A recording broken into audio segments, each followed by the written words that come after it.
Sorry I'd ignored you. You got all set up? I'm all set up. This is actually, so I just took this live as well. But yeah, everything gets sorted out. I actually got picked up this. I heard. So I apologize for that. No. But yeah, everything should be good. So I appreciate it. No worries. And you're live the whole Yep. 45 minutes? So this is live right now, actually. I'm just waiting for the prince to change. And you know he's coming in this way? Oh, is he coming in this way? Yeah. I thought it was in the universe, but he's coming in those. Okay, I'll walk behind you. That might be difficult with the gentleman too, but I'll probably position up as Which way are you walking in? Behind you this way, down the center aisle. So, probably too late to spread out, but just saying. That was a change in plan, so sorry.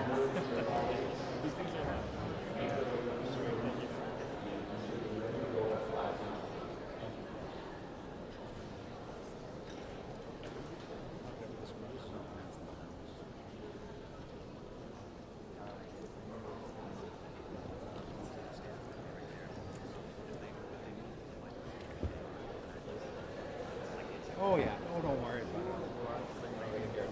Okay.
that you'll find it.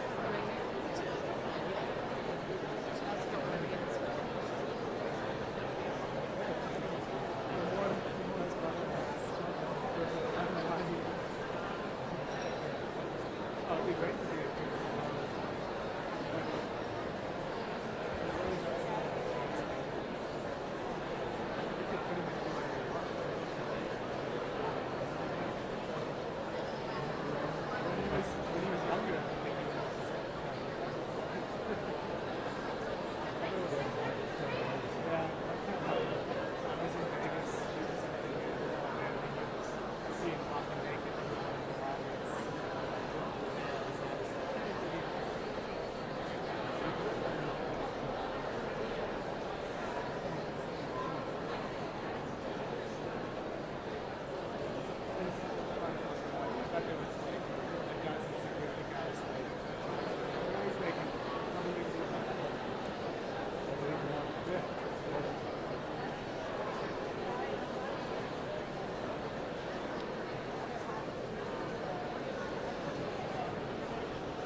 Good morning, everyone.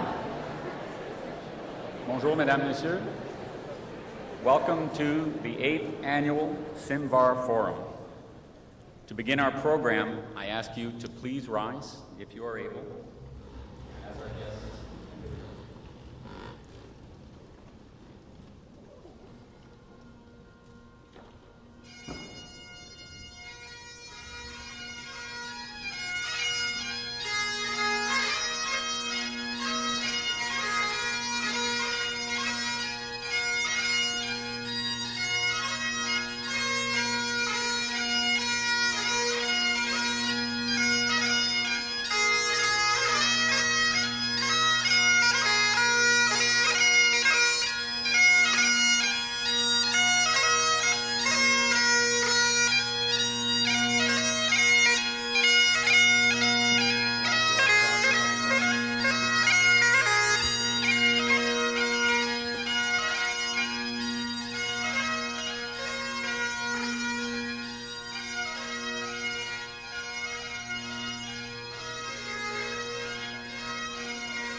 Welcome, everyone.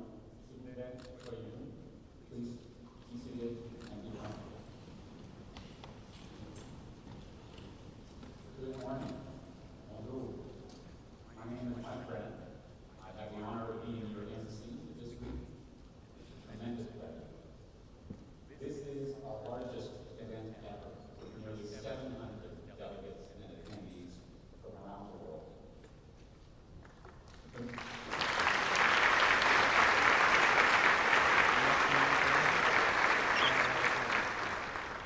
Initiative of the Canadian Institute of Military and Veteran Health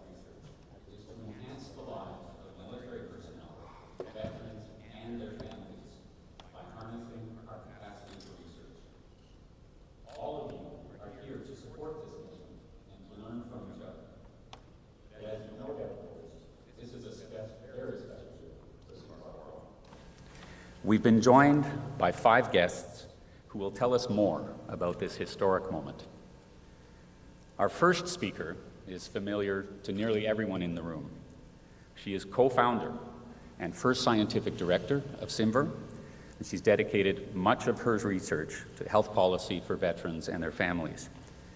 Please welcome a dear friend and Vice President, Research from Dalhousie University, Dr. Alice Aiken.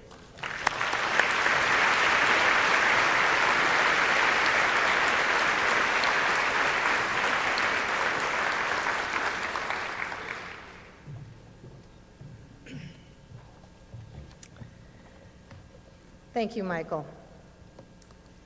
Canada is home to a significant military population who require unique standards of health protection, prevention, and care.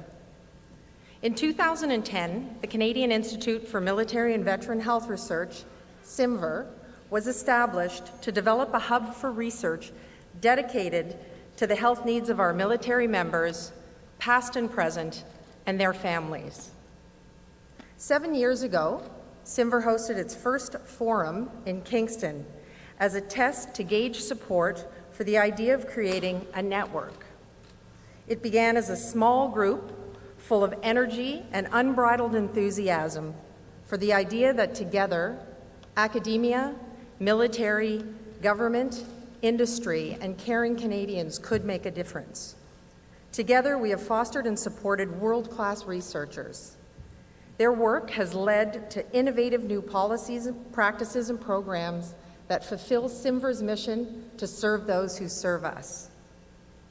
Researchers like Dr. Selina Shirazapour, who you will hear from shortly, who was inspired to focus her research on veterans by CIMVHR, supported through her doctoral research by CIMVHR funding, and who is now a Dalhousie postdoctoral fellow conducting world-leading research for the Invictus athletes and their families. That forum launched what has become the hub for thousands of researchers from 43 universities across Canada and our global affiliates from around the world. That enthusiasm and energy felt 7 years ago has never wavered. CIMVHR has continued to grow by engaging academics, facilitating new research, increasing research capacity, and fostering knowledge translation. CIMVHR's most important legacy is that the research we have sponsored has overcome well-established barriers and been translated into practices and policies rapidly. Today, of course, is a very special day, and one that we are very proud to be part of. CIMVHR is honored to be the research partner of the Invictus Games Toronto 2017. We thank CIMVHR board member and CEO of the Games, Michael Burns, for recognizing that Invictus athletes are the living fulfillment of CIMVHR's mission. What a great partnership. Thank you.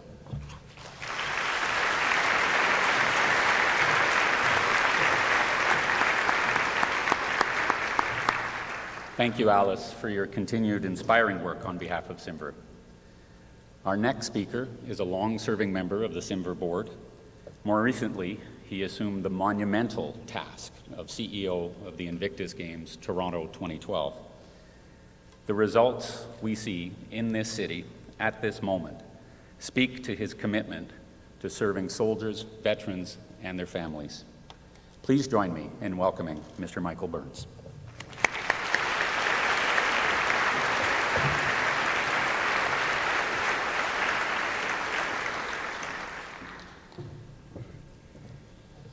Good morning, everyone. How about a big hand for Michael?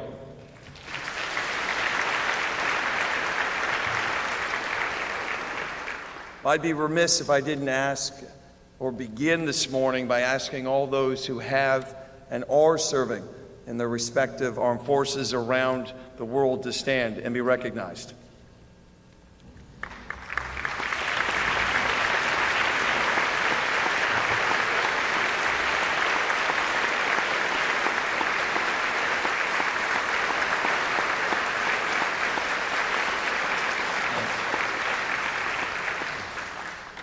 As you know, the Invictus Games use the power of sport to inspire recovery, support rehabilitation, and broaden awareness of the unique issues that affect people who serve their country and their families. We are delivering much more than just a high-level sport competition. Adaptive sport is also a very effective form of therapy for the soldiers who participate in these games. The games motivate hundreds of competitors to train for months at very high intensity, to push themselves to perform to the limits of their abilities. The games inspire thousands more soldiers and veterans to maintain a positive outlook and to strive to achieve more than what they thought was possible. And the games encourage the development of new recovery methods and devices that will benefit the soldiers and veterans of today and tomorrow. And the best way to continue that important work is to tap into the leading-edge research and innovation that is happening through the Canadian Institute for Military and Veteran Health Research at more than 50 academic research universities across Canada and around the world. From the beginning, we have always believed it was important for us to fully understand the impact of these games and adaptive sports and how they play in the lives of the competitors and their families. In sports, there's often a starting line. For Invictus competitors, that starting line isn't the yellow mark drawn across the track. The starting line is the day they say yes. Yes, I will get out of bed and go and try out. Yes, I will put in the hours of grueling training. Yes, I will stand shoulder to shoulder with my fellow soldiers and represent my country once again. Yes, I will compete in the Invictus Games. Well, our organizing team for these games had a starting line too. And it wasn't deciding on the venues or which nations to invite or even what sports to include. Our starting line was research. That is why we're delighted to announce today that the Invictus Games Toronto 2017, in partnership with the Canadian Institute for Military and Veteran Health Research, is releasing the preliminary findings of the first ever independent research study on the impact of the Invictus Games and adaptive sports on ill and injured wounded soldiers, veterans, and their families. This research study has been conducted by Dr. Selina Shirazapur from Dalhousie University. It explores the role of adaptive sport in the rehabilitation of service members and their families. It is based on a comprehensive evaluation of the competitors participating in the 2017 Toronto Invictus Games. This research is crucial. It will provide a platform for evidence-based policy making that will support the further development of sports programs and events for wounded warriors and veterans in Canada and around the world. This study is the first of its kind. There has never before been a comprehensive study of competitive sporting events developed specifically for service members and veterans. The Invictus Games has a mission: to use the power of sport to inspire recovery, support rehabilitation, and generate a wider understanding of and respect for those who serve their countries and their loved ones. We're confident Dr. Shirazapur's findings will help us understand whether the Invictus Games is successful in fulfilling that mission and that it will take us across the finish line. Thank you very much.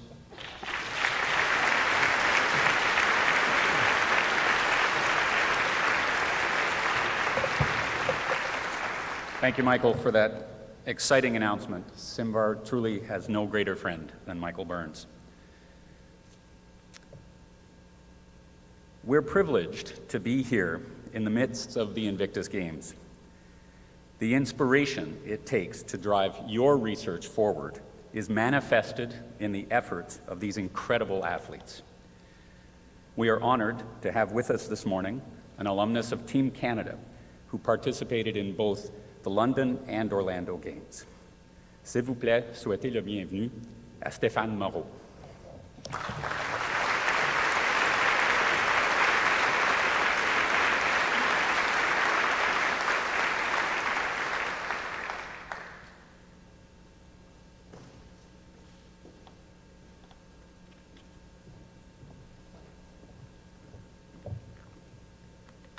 Good morning. My name is Stéphane Moreau. I competed for Canada at the 2014 and 2017 Invictus Games. I grew up in Quebec City and I joined the Navy in 2000. In 2004, I was involved in a military accident that left me with a post-traumatic stress injury. It took me 6 years to be able to tell a health professional how the accident affected me, as I thought I was weak and probably the only one affected. After telling me that she was treating at least 10 people regarding this accident, I started to feel less pressure about opening up. The psychologist that treated me was working off base and was contracted by D&D. I tried to create a connection with a psychologist on a base, but it didn't work for me as the anxiety was too high. The mental health offices on the base were on the second floor of the base hospital. I didn't want anyone to see me going to the second floor as I was afraid to be judged. And that's the reason why I went to the off-base facility. Having that option was great and very appreciated. My participation in Invictus Games changed my life, and it re-energized me and reinforced that I'm highly capable to overcome obstacles. Being involved in such an event alongside hundreds of athletes that also had to overcome many challenging situations really inspired me, and this is why it's time for me to be involved and try to help and encourage current and future competitors. I think that a program could be implemented where the athletes and their psychologists could work as a team. The psychologist could be presented with a letter explaining the games and what it entitles for the athletes, and he could arrange appointment with key timings such as pre- and post-training camp and pre- and post-Invictus Games participation. There's a big emotional moment after the games as everyone is back home and resuming their normal life. I believe having a post-game appointment would be greatly beneficiary. To conclude, I would like to share what I learned through my struggles over the last few years. In order to represent Canada well, I don't have to be in the military, play a sport for Team Canada, or compete at Invictus Games. All I have to do is to be polite, respectful, considerate, and non-judgmental, because that's who we are. Thank you.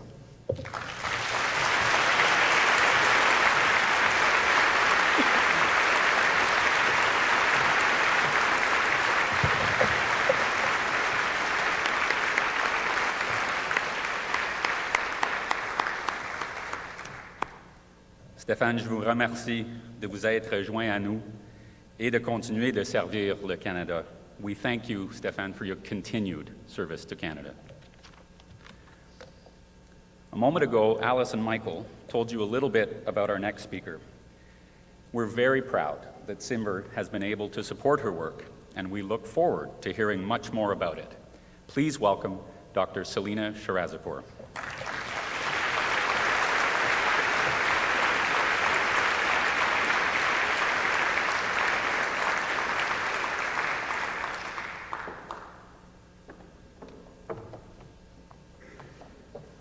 Good morning.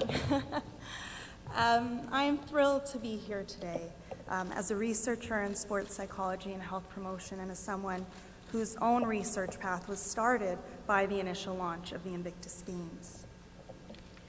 When we look at the existing research on military sport recovery, particularly the psychological and social aspects of participation, which are my focus. We see that researchers have done a really great job at establishing the short-term benefits of participation, so those psychological aspects of identity that happen right after and the few weeks after participation, or that social reconnection that happens. And the evidence is particularly strong when we look at therapeutic recreation, things like recreational sport, outdoor nature-based activities. But we do have some key knowledge gaps, particularly few investigations about whether these benefits and how these benefits are maintained long-term, which is really essential to get the support behind programming and for policy development. We also have rarely looked into the role that family and friends play in sport recovery and how they may provide support or even achieve recovery through sport participation. And finally, there's still so much more we can learn about competitive sport experiences. We need this rigorous research-based evidence to fill these gaps because during recovery, we have no opportunities for error. We have to know. We have to know what types of programs and experiences, what elements of an experience achieve long-lasting, meaningful outcomes. Because having spoken with many service members and veterans with illnesses and injuries over the past few years, what's clear is that one negative participation experience, and we lose that trust, we lose that window to intervene and help turn things around. So based on those gaps and a desire to fill those gaps, it's been a pleasure over the past year to be working with Toronto 2017 to explore the role of sport in recovery for our service members and veterans and for their families through the lens of Toronto 2017. And this is being achieved by looking at the many different dimensions that are central to the Invictus Games and sport in general. So starting at the most basic level with the competitors, we've been interviewing and starting surveys with competitors that are going to continue into 2018. We've also started interviewing family and friends, understanding what they think of the sport participation and how they can be better supported through the games. And also, last year, we started surveying Canadians across the country to understand how they see our service members and veterans and how sport may impact those perceptions, and thus the place of our military personnel with illnesses and injuries in Canadian society. My focus for today's presentation is on the interviews that have been conducted with our former and current competitors, because I feel that these interviews and these quotes provide us with some really rich data about the experiences that individuals are having with the Invictus Games. I've had the extreme pleasure over the last few months of being able to interview 40 of our former and current Invictus Games competitors. The idea being that I wanted to reach out to individuals from as many nations as possible, and also had as many range of illness and injuries as possible, from operational stress injuries, physical illnesses, to physical injuries as well. But what we saw really early on is that they all had one fundamental story that they wanted to share, whether despite their background, their nation, the injury that they were experiencing. The story they wanted to share and the clear theme that came through so early on, no matter how many other people I interviewed to see if we were missing something, was that sport, and particularly Invictus, is a transformative experience. I could have taken a quote from any of the 40 interviews, but I think it's summed up really quite clearly here when we have one competitor that hadn't even participated in the games. He'd only been through 6 months of training with Team Canada, and he felt for him that it had stopped him from committing suicide, that it had turned his life around. And so based on this feedback, my goal is to take you through that journey and that transformation. And so with that journey, we can divide it into 3 parts, very clearly, as Stefan mentioned. The idea of that training and life before the games, what's happening right now in Toronto with these 8 days, the games themselves, and then life after the games. When we think about training, what we might see initially prior to intervention, as many of you know, in some of the worst scenarios, can be initial isolation, struggles, potentially even difficulties with family members and in one's community. And what we found is that making the team and knowledge of the large scale of the games gave some individuals the permission and the motivation they needed to put effort and resources into their recovery, because they had a team relying on them. There was that military mentality that I can't let my team down. I got this spot over someone else. In some nations, it is extremely competitive to get a spot on these teams. So they felt that responsibility. And then the transformation started right away because they had to leave their house. They had to leave the basement to find a coach, to learn how to train, to get equipment. And so right at the beginning, we're seeing this social reintegration and a rebuilding of identity and confidence. For some individuals, this training could potentially be anywhere from a few months to a year or more. And then we come to the games. And there are so many themes that I could have picked out to speak with you about the key elements of the games. But there are a few in particular that I'd like to highlight. And the first is the importance of the public. Particularly for competitors from countries that are less vocal in their support of their military, such as Canada. The fact that they are being celebrated and recognized on this large scale, that people, so many people are like, they're actually paying to come and see me participate and see my recovery and see me do sport, is really impactful. And I can tell you, at the opening ceremonies, I started preparing for my post-games interviews because I know there are going to be a lot of emotions, particularly on the part of Team Canada, when we talk about that moment when they all walked out and the entire ACC got to its feet. This large-scale recognition is really valued moments that they're not necessarily used to, and particularly for individuals with illnesses and injuries that might make them feel that they're not always accepted by the public, or they might be uncomfortable in the public. This is a really key moment of feeling some acceptance. Another aspect which really won't be new to anyone is the return to military family and camaraderie.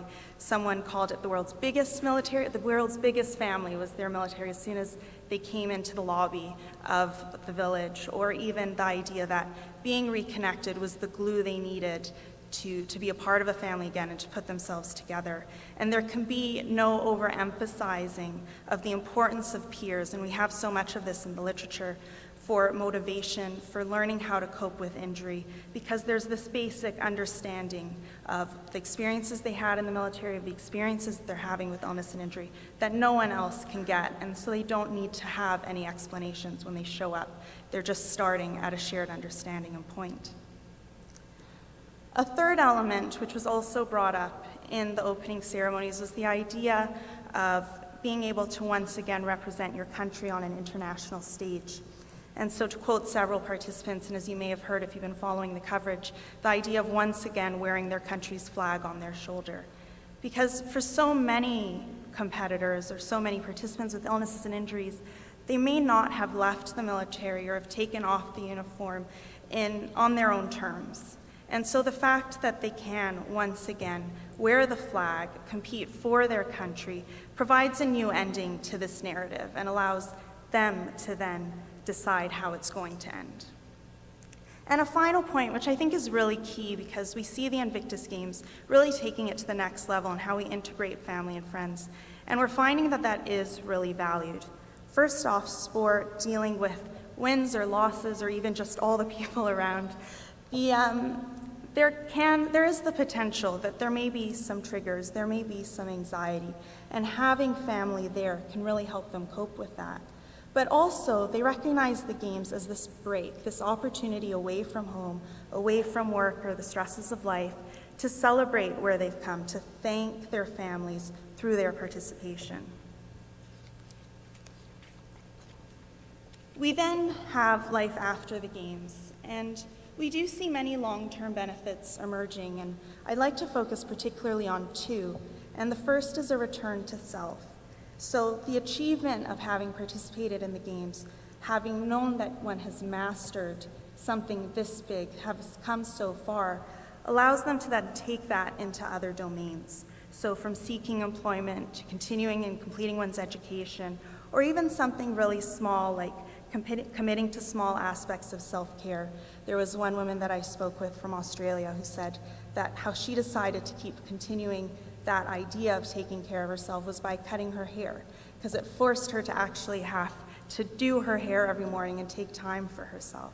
So it doesn't need to be these big acts, but this idea that something is continuing that helps an individual rebuild who they are and how they want to feel about themselves. And second, as we're seeing through Stefan today, so many are taking on that idea of becoming a prominent advocate for sport and for the veteran community. And these are really valued because so many of the competitors, when I speak with them, they got into the games because someone else reached out to them, or they saw someone else's story in media coverage. And so they decided to participate, and they want to pay that forward. They want to share that message so that other people can take advantage of that as well and have that experience. And all of these come from a purpose, a sense of initiative and momentum that is built from being successful and reaching a goal and completing the games, whether or not one has received a medal. But also, as Stefan mentioned, there are these challenges that happen when all of a sudden you go home and it's all over. And there are ways that we can provide more initiatives and support in that time. And one of the things that I was starting to see in the interviews is that I'm beginning to hypothesize that we need to help our competitors set goals for what happens after the games, long before the games even happen. Because those competitors who had goals such as education, such as employment, lined up after the games seem to indicate having an easier time. And also, as Stefan mentioned, those that had support networks set up for what would happen afterwards. I think that was a really key point that he mentioned earlier. So there are a lot of key lessons that we can take from this, and I'd like to just highlight a few final points in my last minute. The first is the value of the Family and Friends program. As I say, we don't know much, even within the civilian world, about the role family and friends take in life after illness and injury for adults in sport. And one competitor had noted to me that while he wasn't participating in the games anymore, his wife still wanted to be involved because he said his journey was over, but her Invictus journey, she felt, was just getting started. So how can we support the families and even support their recovery, not just as someone coming with a competitor? And second, if we think about the games as one step on a journey, as an important marker, an important goal, but just one marker on that journey of recovery, on that Invictus journey, it may help with some of those post-games challenges, and it may also help in terms of being able to continue to think about the importance of training and what can we do to help with that. We saw how crucial that is, even without participating in the games. But also, how can we support initiatives such as access to care and support, access to employment or education, so that they still feel a part of their Invictus family and it doesn't just drop off after the games. And finally, like I said, all of this speaks to that what we're seeing is that when ready, sport Invictus can provide this transformative experience, this motivation to continue and to maintain one's psychological and social well-being. So recovery can take many different forms, but we are learning so much about how if someone is ready for sport, it can be a truly effective tool. And knowing that, one of the things that I'm really thinking about and that I think as researchers for us to think about as next steps is who is signing up for the recovery programs. So we have competitors that sign up, that put their names for the games and are having these benefits. But then in that case, who are we missing? Who isn't signing up that could use the games, that could appreciate sport opportunities or any type of opportunity? And how do we intervene to bring them to a state of readiness where they can start their journey? And I look forward in next year's CIMVHR Forum to sharing some of our long-term questionnaire findings, some of the longitudinal research we have from the interviews with competitors, with families, and with Canadians. And I'd like to leave you with this one final quote, because I didn't just choose like, oh, this one person out of 40 had the best quote and that's how I'm going to end it. This literally came out paraphrased in the vast majority of the interviews, the idea of sport, of the games, as having been a gift, as having been this element that provided this motivation, something different that was a gift for them in their recovery. And so I think from our preliminary findings, the evidence is clear that there is something special about this journey, and there's something special happening here in Toronto this week. So I hope you all have an excellent conference. It's been a pleasure being able to start on this research and share these preliminary findings. And I also hope that you all get a chance to go out to see the games this week and witness part of this journey for yourself, and that it provides the motivation and initiative for your own research that it has for my own. Thank you very much.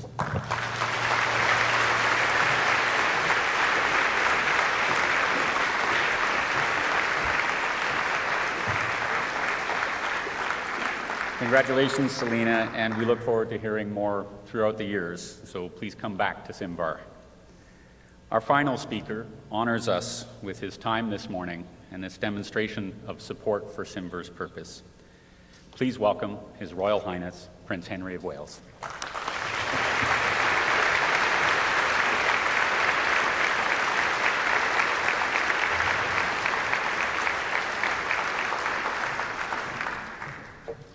Thank you very much, and Selena, thank you very much for that as well. I'm sure it will come as no surprise to anybody in this room that I am hugely passionate about the Invictus Games. I am passionate about the role which sport can play in the recovery of body and mind. I am passionate about the men and women of our armed forces who have served their countries. And I am passionate in my support and admiration for the families of those men and women because they too have served. In 2013, I visited the Warrior Games in Colorado. It was there that I first saw the impact which sport can play in the recovery of these men and women. I was amazed seeing the fiercest competition turning to respect, understanding, and friendship the moment that the finish line was crossed. I saw people giving it their all on the court or in the pool, but then hugging their opponents as brothers in arms. Seeing this for myself convinced me that we had to enable more injured and ill servicemen and women to benefit from the power of competition. And we had to find a way to stage a competition that could attract the attention of the world and inspire millions. The idea for the Invictus Games was born. The journey to the first Games was by no means easy. I gave my team 9 months to deliver a concept which few people had heard of and even fewer had seen for their own eyes. But as you know, we succeeded, and here we are at the third Invictus Games. In that first year, what we had hoped, but that none of us could have predicted, was the way in which the public embraced the competitors and the spirit of the Games. The support was unbelievable, and the guys and girls responded by putting on a sporting spectacle unlike anything seen before. For the competitors, we know that the journey to the Invictus Games is often not an easy one. We are dangling a carrot of sporting glory to help reignite qualities which have been worn down by months and often years of fighting. Fighting to find purpose, fighting to reconnect with family, fighting to get fit again, fighting to leave the house, and in some cases, fighting to stay alive. Sport, of course, is not the only answer, but it is a hugely powerful tool. People find motivation and purpose in many different things, but in my mind, there is no denying the impact that teamwork, competition, and fun has on someone's well-being and outlook. The wife of a US competitor wrote to me saying, "I'd like to say thank you," as the tears roll down my eyes. "My husband is on the USA team, and when he's competing, I see him smile, a genuine smile. I cry because that's the one thing I can't do as his wife. It hurts me, but at the same time, I try to understand that it's not me. Our 3 children we call little warriors because they too have to adapt and overcome. The father, friend they once knew isn't the same. I wish I would have been able to bring them because they would have shared in his happiness. Thank you for these games. They truly were a blessing because his smile is something that we've missed." I'm delighted that Selena's research validates such comments. We believe that the Games would make a real difference. Competitors, friends, and their families told us that the Games were not only changing lives, but saving lives. And now, what we believe to be true has been backed up by this high-quality academic research. Now, I have long believed that individuals who wear the uniform are role models for society. Their families understand the true meaning of teamwork, respect, discipline, and leadership. And in a world where this is often lacking, I bet the values by which service families live their lives and the example they set for others through these games is having a profound effect on their communities and far beyond. Wouldn't it be great if we could prove that too? Thank you.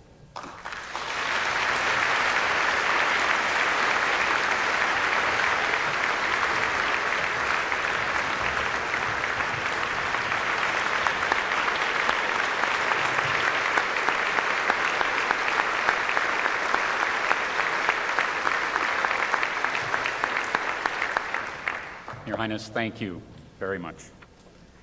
Ladies and gentlemen, that concludes our opening ceremony. We thank all of you for joining us as we officially kick off the 8th Annual CIMVHR Forum. We will be enjoying a refreshment break prior to sessions at 10:30. I now ask you to please rise, if you are able, as our speakers exit the ballroom.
Thank you, everyone. We'll see you at 10:30.